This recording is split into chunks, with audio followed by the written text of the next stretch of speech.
টাইমেটলৈ স্বাগতম জনাইছো আৰু এই মুহূৰ্তত লৈ আহিছো star 7 present time at big breaking আৰু এইবাৰ মিয়াক উচতনি দি কংগ্ৰেছ প্ৰাৰ্থীৰ নিৰ্বাচনী প্ৰচাৰ চলাবলৈ গৈ ভোট বিচাৰিবলৈ গৈ কংগ্ৰেছ প্ৰাৰ্থীগৰাকীয়ে মন্তব্য কৰিছে কি শুনক কংগ্ৰেছ চৰকাৰ আহিলে মিয়াক উচ্ছেদ কৰাৰ কাৰো শক্তি নাই এই মন্তব্য কৰিছে এগৰাকী কংগ্ৰেছ প্ৰাৰ্থীয়ে কেৱল ইমানেই নহয় কংগ্ৰেছ প্ৰাৰ্থীগৰাকীয়ে খিলঞ্জীয়াৰ বিৰুদ্ধে মিয়াক উচতনি দিবলৈ গৈ মিয়াক খিলঞ্জীয়াক দেখুৱাই বুঢ়া আঙুলি দেখুৱাবলৈ মন্তব্য কৰিছে যে বিজেপি চৰকাৰে মিয়াৰ বিৰুদ্ধে উচ্ছেদ অভিযান চলাইছে মিয়াৰ বিৰুদ্ধে বাংলাদেশী মিয়া বিচাৰি বুলডোজাৰ চলাইছে সেই বিজেপি চৰকাৰক বুঢ়া আঙুলি দেখুৱাবলৈ এতিয়া মিয়াক উচতনি জনাইছে কংগ্ৰেছৰ প্ৰাৰ্থী ঘন বুঢ়াগোহাঁই সমগ্ৰ ৰাজ্যজুৰি নিৰ্বাচনী প্ৰচাৰ চলাই থকাৰ মাজতে এতিয়া কংগ্ৰেছ প্ৰাৰ্থীৰ এই অদ্ভুত কাণ্ড সমগ্ৰ ৰাজ্যতে চৰ্চাত আহিছে লৈছে এই মুহূৰ্তত star 7 present time at big breaking Congress চৰকাৰ আহিলে মিয়াক উচ্ছেদ কৰাৰ কাৰো শক্তি নাই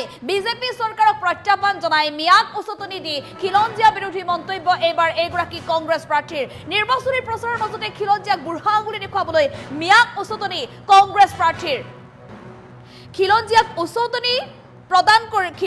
উচতনি মিয়াক উচতনি প্ৰদান কৰি খিলঞ্জীয়া বিৰোধী মন্তব্য কৰিবলৈ এগৰাকী কংগ্ৰেছ প্ৰাৰ্থীৰ মন্তব্য কংগ্ৰেছ প্ৰাৰ্থী ঘন বুঢ়াগোহাঁই বিধায়ক হোৱাৰ সপোন দেখি কৰিলে খিলঞ্জীয়া বিৰোধী মন্তব্য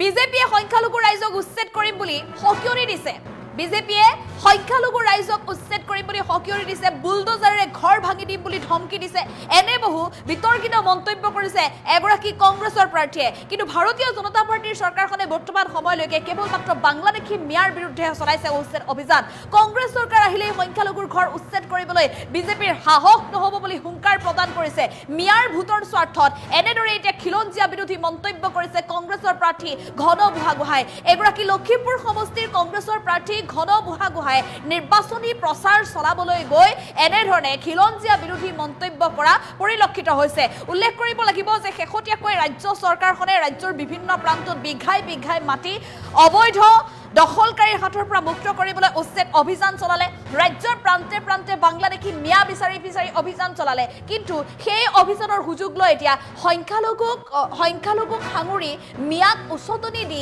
এই ডাঙৰ মন্তব্য কৰিছে এগৰাকী কংগ্ৰেছৰ প্ৰাৰ্থীয়ে প্ৰতিটো প্ৰান্ততে শাসক বিৰোধী প্ৰতিটো ৰাজনৈতিক দলৰ ৰাজনৈতিক নেতাই নিৰ্বাচনী প্ৰচাৰ অব্যাহত ৰাখিছে বিভিন্ন ধৰণৰ ভাষণৰ ফুলজাৰি দিয়া দেখিবলৈ পোৱা গৈছে বিভিন্ন ধৰণৰ প্ৰতিশ্ৰুতি প্ৰদান কৰা দেখিবলৈ পোৱা গৈছে ইজনে সিজনক যদি কেতিয়াবা বাক্যবাণেৰে আক্ৰমণ কৰিছে ইজনে সিজনৰ কথা বিভিন্ন ধৰণে মন্তব্য কৰাও দেখিবলৈ পোৱা গৈছে কিন্তু এইবাৰ লখিমপুৰ সমষ্টিৰ এগৰাকী কংগ্ৰেছৰ প্ৰাৰ্থীৰ যি মন্তব্য সেই মন্তব্য আচলতে ৰাজ্যত তুলপাৰ লাগিছে কাৰণ এগৰাকী কংগ্ৰেছৰ প্ৰাৰ্থীয়ে মিয়াক সমৰ্থন কৰি এই মন্তব্য কৰিছে যি সময়ত অসমৰ প্ৰতিগৰাকী খিলঞ্জীয়াৰ স্বাৰ্থত মুখ্যমন্ত্ৰী ডক্টৰ হিমন্ত বিশ্ব শৰ্মাই মাত মাতি আহিছে প্ৰতিটো খিলঞ্জীয়া দল সংগঠনে মুখ্যমন্ত্ৰীগৰাকীৰ এই পদক্ষেপত পূৰ্ণ সঁহাৰি জনাইছে সেই সময়ত কিন্তু কংগ্ৰেছ দলে বাৰে বিৰোধিতা কৰি আহিছিল মিয়াক সমৰ্থন কৰি আহিছিল খিলঞ্জীয়াৰ বিৰুদ্ধে থিয় হৈ আহিছিল আৰু এনে অৱস্থাত এইগৰাকী কংগ্ৰেছৰ প্ৰাৰ্থীয়েও আজি নিৰ্বাচনী প্ৰচাৰ চলাবলৈ গৈ এনে বিতৰ্কিত মন্তব্য কৰিছে মিয়াক উচতনি প্ৰদান কৰিছে কিদৰে উচতনি প্ৰদান কৰিছে আমি আকৌ এবাৰ এই কথা বুজাব বিচাৰিছো যে কংগ্ৰেছ চৰকাৰ যদি আহে তেনেহলে মিয়াৰ ঘৰ উচ্ছেদ নহয় বুলি তেওঁ কৈছে আৰু কেৱল ইমানেই নহয় কংগ্ৰেছ চৰকাৰ আনি দেখুৱাই বিজেপিক বুঢ়া আঙুলি দেখুৱাব লাগে খিলঞ্জীয়াক বুঢ়া আঙুলি দেখুৱাব লাগে বুলি মন্তব্য কৰিছে এনেধৰণৰ অদ্ভুত মন্তব্য এগৰাকী কংগ্ৰেছ প্ৰাৰ্থী কেৱল মাত্ৰ ভোটৰ লালসাত ভোটৰ স্বাৰ্থত ভোট বিচাৰি প্ৰতিটো ৰাজনৈতিক দলৰ প্ৰতিগৰাকী ৰাজনৈতিক নেতাই বিভিন্ন ধৰণৰ প্ৰতিশ্ৰুতি প্ৰদান কৰে কিন্তু সকলো প্ৰতিশ্ৰুতিৰ উদ্ধত গৈ এতিয়া এগৰাকী কংগ্ৰেছৰ প্ৰাৰ্থীয়ে মিয়াক সমৰ্থন কৰি খিলঞ্জীয়া বিৰোধী মন্তব্য কৰিছে কি বুলি মন্তব্য কৰিছে আমি এই মুহূৰ্তত লখিমপুৰৰ কংগ্ৰেছৰ প্ৰাৰ্থীগৰাকীৰ সেই নিৰ্বাচনী প্ৰচাৰত আগবঢ়োৱা ভাষণ আছে ভাষণ আগবঢ়াবলৈ চেষ্টা কৰিম বিজেপি বিধায়ক ২৬ ইলেকশ্যনত নৰ্মেলকে হ'বলগীয়া ইলেকশ্যনত কেতিয়াও জিকিব নোৱাৰে আজি তেওঁলোকে সংখ্যালঘু ৰাইজক উচ্ছেদ কৰিম বুলি ধমকি দিছে বড়োলেজৰ লগাই ঘৰ ভাঙি দিম বুলি ধমকি দিছে আপোনালোকে বুঢ়া আঙুলি দেখাই দিব মই কৈছো কংগ্ৰেছ চৰকাৰ আহিলে সিহঁতৰ তাকত নাই যে সংখ্যালঘু ৰাইজসকলক উচ্ছেদ কৰিব আমাৰ নেতা ৰাহুল গান্ধী ডাঙৰীয়া আমাৰ অসমৰ এই বিজেপি বিধায়ক 26ৰ ইলেকশ্যনত 9 তাৰিখে হ'বলগীয়া ইলেকশ্যনত কেতিয়াও জিকিব নোৱাৰে। আজি তেওঁলোকে সংখ্যালঘু ৰাইজক উচ্ছেদ কৰিম বুলি ধমকি দিছে, বড়োলেণ্ডৰ লগাই ঘৰ ভাঙি দিম বুলি ধমকি দিছে। আপোনালোকে বুঢ়াঙুলি ৰেহাই দিব। মই কৈছো কংগ্ৰেছ চৰকাৰ আহিলে তাকত নাই যে সংখ্যালঘু ৰাইজসকলক উচ্ছেদ কৰিব পাৰে। আমাৰ নেতা ৰাহুল গান্ধী ডাঙৰীয়া, আমাৰ অসমৰ এই বিজেপি বিধায়ক 26ৰ ইলেকশ্যনত 9 তাৰিখে হ'বলগীয়া ইলেকশ্যনত কেতিয়াও জিকিব নোৱাৰে। আজি তেওঁলোকে সংখ্যালঘু ৰাইজক উচ্ছেদ কৰিম বুলি ধমকি দিছে, বড়োলেণ্ডৰ লগাই ঘৰ ভাঙি দিম বুলি ধমকি দিছে। আপোনালোকে বুঢ়াঙুলি ৰেহাই দিব। মই কৈছো কংগ্ৰেছ চৰকাৰ আহিলে তাকত নাই যে সংখ্যালঘু ৰাইজসকলক উচ্ছেদ কৰিব পাৰে। আমাৰ নেতা ৰাহুল গান্ধী ডাঙৰীয়া, আমাৰ অসমৰ এই বিজেপি বিধায়ক 26ৰ ইলেকশ্যনত 9 তাৰিখে হ'বলগীয়া ইলেকশ্যনত কেতিয়াও জিকিব নোৱাৰে। আজি তেওঁলোকে সংখ্যালঘু ৰাইজক উচ্ছেদ কৰিম বুলি ধমকি দিছে, বড়োলেণ্ডৰ লগাই ঘৰ ভাঙি দিম বুলি ধমকি দিছে।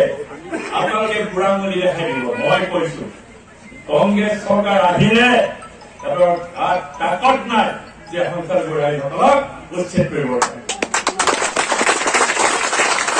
আমাৰ নেতা ৰাহুল গান্ধী ডাঙৰীয়া, আমাৰ অসমৰ এই বিজেপি বিধায়ক 26ৰ ইলেকশ্যনত 9 তাৰিখে হ'বলগীয়া ইলেকশ্যনত কেতিয়াও জিকিব নোৱাৰে।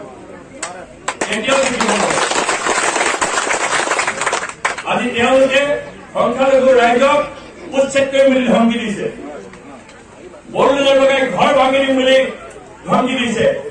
আপোনালোকে বুঢ়াঙুলি ৰেহাই দিব। মই কৈছো কংগ্ৰেছ চৰকাৰ আহিলে তাকত নাই যে সংখ্যালঘু ৰাইজসকলক উচ্ছেদ কৰিব পাৰে।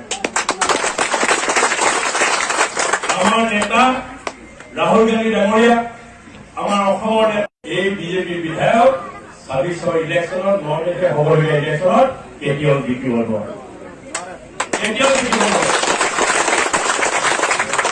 আজি তেওঁলোকে সংখ্যালঘু ৰাইজক উচ্ছেদ কৰিম বুলি ধমকি দিছে, বড়োলেণ্ডৰ লগাই ঘৰ ভাঙি দিম বুলি ধমকি দিছে। আপোনালোকে বুঢ়াঙুলি ৰেহাই দিব। মই কৈছো কংগ্ৰেছ চৰকাৰ আহিলে তাকত নাই যে সংখ্যালঘু ৰাইজসকলক উচ্ছেদ কৰিব পাৰে। আমাৰ নেতা ৰাহুল গান্ধী ডাঙৰীয়া, আমাৰ অসমৰ এই বিজেপি বিধায়ক 26ৰ ইলেকশ্যনত 9 তাৰিখে হ'বলগীয়া ইলেকশ্যনত কেতিয়াও জিকিব নোৱাৰে। আজি তেওঁলোকে সংখ্যালঘু ৰাইজক উচ্ছেদ কৰিম বুলি ধমকি দিছে, বড়োলেণ্ডৰ লগাই ঘৰ ভাঙি দিম বুলি ধমকি দিছে। আপোনালোকে বুঢ়াঙুলি ৰেহাই দিব। মই কৈছো কংগ্ৰেছ চৰকাৰ আহিলে তাকত নাই যে সংখ্যালঘু ৰাইজসকলক উচ্ছেদ কৰিব পাৰে। আমাৰ নেতা ৰাহুল গান্ধী ডাঙৰীয়া, আমাৰ অসমৰ এই বিজেপি বিধায়ক 26ৰ ইলেকশ্যনত 9 তাৰিখে হ'বলগীয়া ইলেকশ্যনত কেতিয়াও জিকিব নোৱাৰে। আজি তেওঁলোকে সংখ্যালঘু ৰাইজক উচ্ছেদ কৰিম বুলি ধমকি দিছে, বড়োলেণ্ডৰ লগাই ঘৰ ভাঙি দিম বুলি ধমকি দিছে। আপোনালোকে বুঢ়াঙুলি ৰেহাই দিব। মই কৈছো কংগ্ৰেছ চৰকাৰ আহিলে তাকত নাই যে সংখ্যালঘু ৰাইজসকলক উচ্ছেদ কৰিব পাৰে। আমাৰ নেতা ৰাহুল গান্ধী ডাঙৰীয়া, আমাৰ অসমৰ এই বিজেপি বিধায়ক 26ৰ ইলেকশ্যনত 9 তাৰিখে হ'বলগীয়া ইলেকশ্যনত কেতিয়াও জিকিব নোৱাৰে।